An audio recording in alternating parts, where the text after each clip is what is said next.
এক ভদ্রমহিলা প্রতিদিন তার স্বামীর মোবাইল চেক করে, কে কে ফোন করেছে। নাম্বার সেভ না করা থাকলে সেগুলো ট্রু কলারে গিয়ে নামটা দেখে নেয়। এরকমই একদিন মোবাইল চেক করতে গিয়ে দেখে এক নাম্বার থেকে দিনে 50 বার কল এসেছে। দেখেই তো মহিলার মাথা গরম হয়ে গেছে। মনে মনে বলছে, আমি ঠিক ভেবেছি, আমার পেছনে নিশ্চয়ই কোনো মহিলার সাথে সম্পর্কে জড়িত আছে। আজ ঠিক হাতে নাতে ধরবই, জিজ্ঞাসা করব সে কে এমন দিনে 50 বার তোমাকে ফোন করতে হয়। কি সম্পর্ক তার সাথে তোমার? তাকে যদি ভালোবাসো তাহলে আমাকে বিয়ে করেছিলে কেন? তাকে যদি এত ভালোবাসো তাহলে আমাকে ডিভোর্স দিয়ে দাও। দুই নৌকায় কোনোদিন পা দিয়ে চলা যায় না। তুমি ওর সাথেই ভালো থেকো আর আমাকে আমার মতো ছেড়ে দাও। আমি লোকের বাড়িতে বাসন মেজে খাবো, তাও তোমার সাথে থাকবো না। ভদ্রলোক খেয়ে বাড়ির বাইরে বেরিয়েছিলেন পান ও সিগারেট খাওয়ার জন্য। ভদ্রমহিলা অপেক্ষা করে আছে ভদ্রলোকের জন্য, এলেই ঝাঁপিয়ে পড়বে তার ওপর আর প্রশ্নের ওপর প্রশ্ন করতে থাকবে। সে খেতে বসেও খেতে পারল না, ভেতরে কেমন যেন একটা কাঁপুনিতে দিচ্ছে। এত বড় বিশ্বাসঘাতক লোক সবার সামনে ভদ্র সেজে থাকে। অবশেষে ভদ্রলোকের আগমন হলো বাড়িতে। ভদ্রমহিলা নম্র সুরে বলল, তোমার সাথে আমার কথা আছে। তখন উনি বললেন, বলো কি বলবে। তখন ভদ্রমহিলা বলল, তুমি যদি অন্য কাউকে ভালোবাসো বা তোমার জীবনে অন্য কেউ এসেছে, তাহলে তুমি আমাকে ডিভোর্স দিতে পারো। ভদ্রলোক এই কথা শুনে বেজায় রেগে গেলেন। কি সব উল্টোপাল্টা বলছো? তোমার কি ভীমরতি ধরেছে? তখন ভদ্রমহিলা বললেন, ভীমরতি আমার ধরেছে না তোমার ধরেছে? এই বুড়ো বয়সে কারোর সাথে প্রেম করতে লজ্জা লাগে না? দুদিন পর মেয়েকে বিয়ে দিতে হবে। এই বদনাম যদি ছড়িয়ে যায়, পারবে মেয়েকে বিয়ে দিতে? ভদ্রলোক আরও রেগে গেলেন, বললেন, তুমি কি বলতে চাইছো বলো তো? তুমি কি ক্ষেপে গেছো? তখন ভদ্রমহিলা বললেন, না ক্ষেপিনি, তবে ক্ষেপে যাব এবার।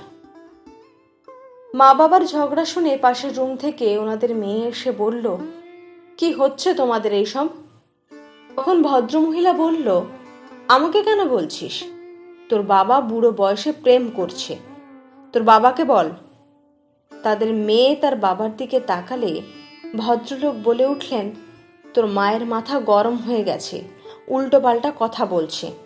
কে জানি কে এসব মাথায় ঢুকিয়েছে। তখন ভদ্রমহিলা বললেন, আমার মাথায় কেউ ঢোকায়নি, আমার কাছে সব প্রমাণ আছে, স্ক্রিনশট নিয়ে রেখেছি। তখন তাদের মেয়ে বলল, কই দেখি স্ক্রিনশটটা। ভদ্রমহিলা তখন দেখালেন। স্ক্রিনশটটা দেখে মেয়ে হেসে লুটোপুটি। তখন ভদ্রমহিলা বলেন, তুই কি ক্ষেপে গেছিস? প্রমাণ পেয়েও হেসে লুটোপুটি খাচ্ছিস? তখন হাসতে হাসতে মেয়ে বলল, মা, এটা জিও ফাইবারের ওয়াইফাই নাম্বার। তুমি বাবাকে 50 বার কল করেছ, ওটা বাবা সেভ করে রাখেনি। ভদ্রমহিলা নিজের ভুল বুঝতে পেরে রুম থেকে চুপি চুপি বেরিয়ে চলে গেলেন। ভদ্রলোক বললেন, দেখলি, তোর মায়ের যত বয়স বাড়ছে তত সন্দেহ প্রবণতা বেড়ে যাচ্ছে।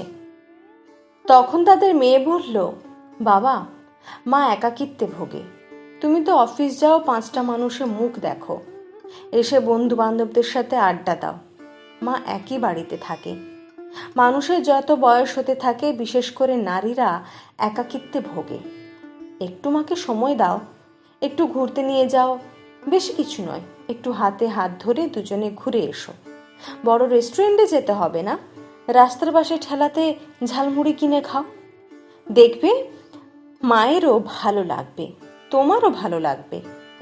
তখন আর তোমাদের মধ্যে এই সন্দেহটা থাকবে না। প্রতিটা নারী চায় তার স্বামী তাকে সময় দিক। এটা কোনো পুরুষই বুঝতে চায় না। তারা ভাবে তাদের ওপর সংসারের সব দায়িত্ব ছেড়ে দিয়েছি তো। শাড়ির ওপর শাড়ি, গয়নার ওপর গয়না দিচ্ছি। তাদের আর কিসের অভাব? তাদের অভাব এক সঙ্গীর, যার সাথে দুটো মনের কথা বলবে, যার সাথে একটু সময় কাটাবে। প্রতিটি মহিলা শাড়ি গয়না চায় না, চায় তাদের স্বামীর কাছ থেকে একটুকু সময়, যেটা অনেক পুরুষই দিতে চায় না।